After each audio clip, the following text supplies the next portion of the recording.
quand on remonte un petit peu là, dans le temps, à 2001, on a démarré un peu de briques et de broc. On était au Palais des Congrès d'Antibes. On était à moitié dans les escaliers, à moitié sur les terrasses en bas, enfin il y en avait partout.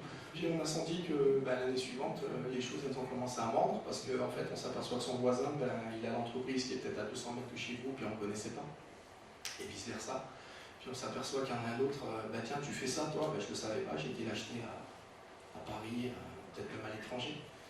Et puis ça a commencé à mordre, et il y a des tas d'entreprises, enfin d'autres entreprises qui ont voulu venir, donc il a fallu trouver de la place. Alors, de là on est parti sur Sofia.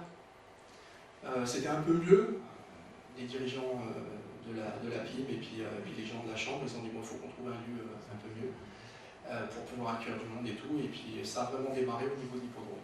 Et maintenant, c'est vrai, Industrial l'année dernière c'était 1500 participants, 130, 140 entreprises, et puis chaque année il y a des gens en plus qui veulent venir.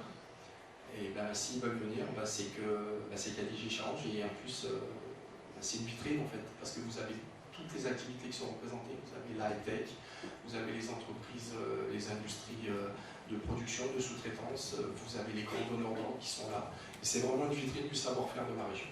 Et là, on se rend compte que dans un salon comme ça, il y a le professionnel qui est là, parce que maintenant c'est un vrai salon professionnel, il y a quand même des gens qui se déplacent et qui viennent d'autres départements. Mais il y a aussi un grand moment de convivialité, ça c'est ce que fait la PIM, ce qui permet d'avoir des discussions avec les gens qui sortent un petit peu du cadre strictement professionnel, de mieux se connaître et de mieux comprendre ce que font les uns et les autres. Et d'ailleurs maintenant je pense qu'on se projette un peu plus loin parce qu'il y a les gens du Var qui sont intéressés, il y a les gens de Marseille, des Bouches-du-Rhône qui entendent parler maintenant c'est quoi Industria et tout. Maintenant c'est devenu un salon très structuré avec des vrais stands, avec des... on a passé la vitesse supérieure. Franchement. Dans les années à venir, il sera plus concentré sur une seule journée, enfin un jour et demi, puisqu'on a une soirée d'échange le soir entre industriels, et le lendemain il y a les visiteurs. Je pense qu'à terme, c'est quelque chose qui pourra se faire sur peut-être 2 voire 3 journées. Mais il y a une forte demande. Moi, quand je me déplace ou quoi, je fais d'autres salons, on entend parler maintenant d'industrie.